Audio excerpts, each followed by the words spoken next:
Did you know if you don't get your business name right, if it's not understood, you could lose thousands and thousands of dollars.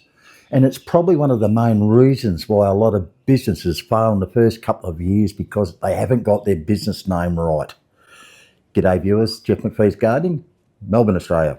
A business name, it's like a poster for an up-and-coming premiere movie.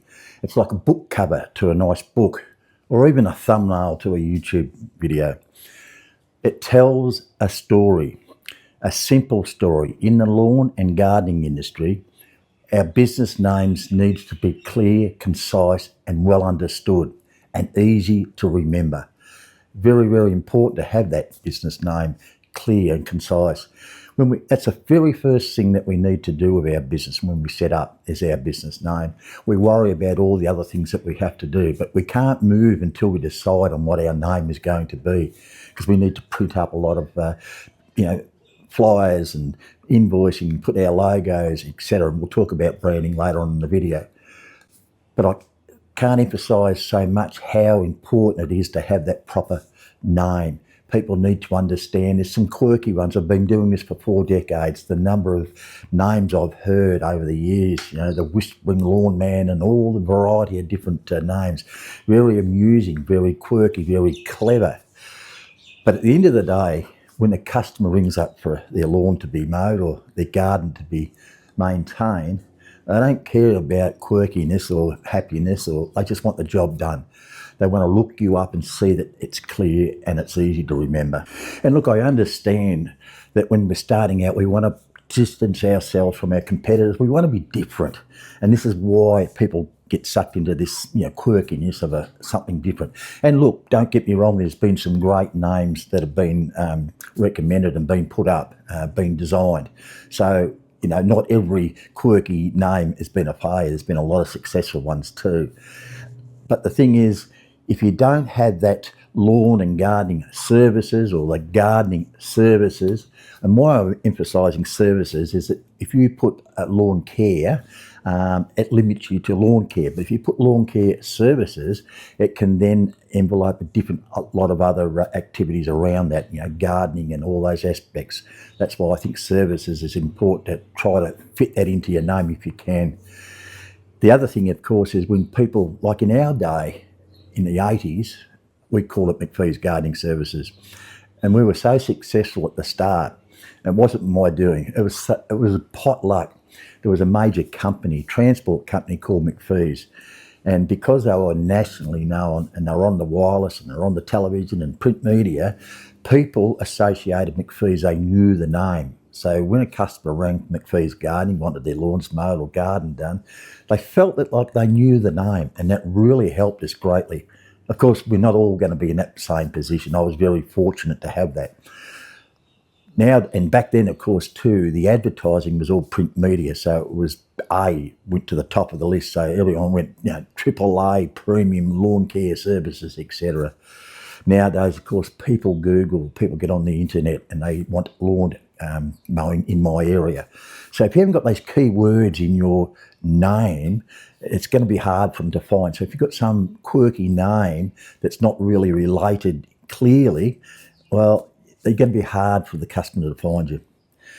The other important thing is to keep your name simple, keep it concise and easy to spell. You see names that they have a letter back to front, or they'll put a hyphen in it or whatever. Keep it simple. The reason is that the customer, if they want to be able to remember that name, spell it, kindergarten terms, spell the name, because you want them to refer you to other people. If you have a long, difficult name, it's hard for them to remember. But if it's short and if it's simple and it's concise, they'll remember and they'll refer you. And of course, the other thing is you're going to use that in your web pages, your email addresses, for example, long drawn out names. It's, Jeff's at McPhee's Gardening, Lawn and Gardening and Landscaping Services. Great big long name. Try to put that in an email. I have trouble enough at jeff@mcpheesgardening.com. If I put jeff@mcpheesgardeningservices.com, it's even longer again.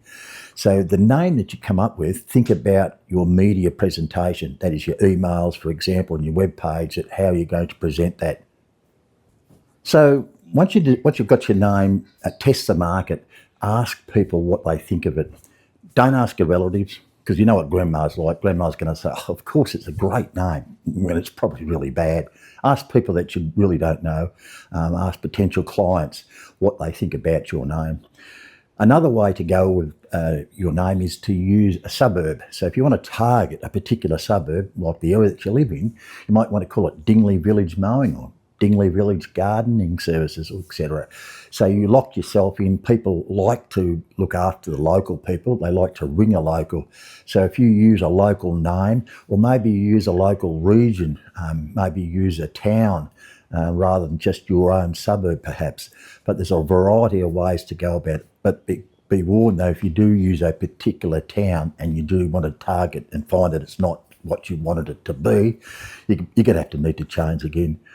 Now, naming your business, you can change it any time you like. So people watching this, if you've been going for a fair while and you found that maybe I'm not getting the calls that I should be, why don't you try changing the name, even on a temporary basis? Just put the advertising with a different name and see how it goes. You might be surprised in how many new customers that you might get. The other important thing is to make sure that you look to see that someone else has got that name. Make sure that you don't cross any swords with someone else that already has, because it can be a really costly event if you haven't got that trademarked under your own registration. So check all that out. The other thing too, Google have a search where you find trends. And if you look at, you put in lawn mowing, it'll see how many people in your area have been looking up lawn mowing, gardening, landscaping, all these titles you can compare, and you'd be surprised. Wintertime, mowing is down, gardening is high. Summer, the other way around. Landscaping, it might not be as high as the others. Pruning just goes through the roof in our area through the wintertime. So if you find those little key words using the Google trend, it might help you come up with a name. We're all going to come up with different names. And of course, once you've decided on your name, you've got to go ahead and get stuck into getting everything branded.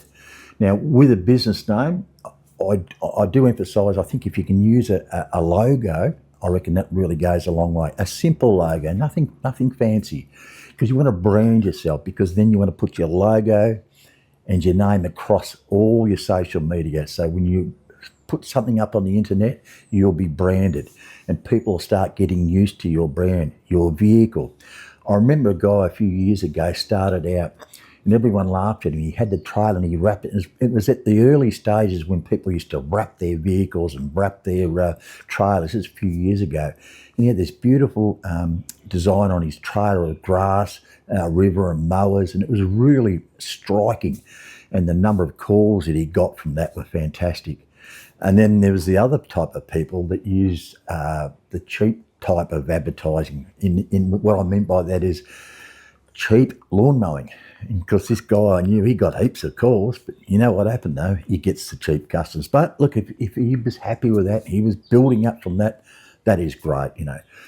But branding, you're going to use it for your web page, you know, your Google business ads, your invoices, your correspondence, your business cards, the list goes on. And I think having all that ready to go and across the media, you're consistent with your brand. So when you roll up to that potential client, you're branded with your, I haven't got a logo on mine, you know, only because I'm at the end of my days, but my old church, we used to have a logo with it. And, you know, I think that really goes a long way. So you front up to the potential client, your vehicle's branded, you know, your uniform, and you look the part. But the biggest thing is you're looking professional. You're starting out professional, and that's where you're going to get the goodies. So naming of your company, your business, your partnership, whatever you're, and you'll deal that with your accountant. One piece of advice, please, when you start out, go to an accountant, because then he'll help you decide which way you'll go as far as being a sole trader, a partnership, company, trust, all that. Don't listen to all the other experts. Listen to the accountant, because you listen to all your mates and most of them haven't got a clue. The other thing is with branding, as I said before, with the naming, if you've been in the business for a while, rebrand. Gee, the number of companies that rebrand and then launch from there is phenomenal. If your business is stagnant, try rebranding. All right, it does cost a bit, but I tell you what, it's worth it. If you're not getting the customers that you really want, rebrand. You want to go up market. Put the premium words in. Put all those type of words in your name and your brand and your logo. You never know, but I think it's worth a try. Viewers, thanks for watching, and please subscribe, and I'd love to hear your comments, and tell us some quirky names you've seen in the past. And look, and I know some people don't believe in business names and done well. Look, I don't know everything. It's what I've just observed over my 4 decades, and I think it's very important. See you on the next one. Bye.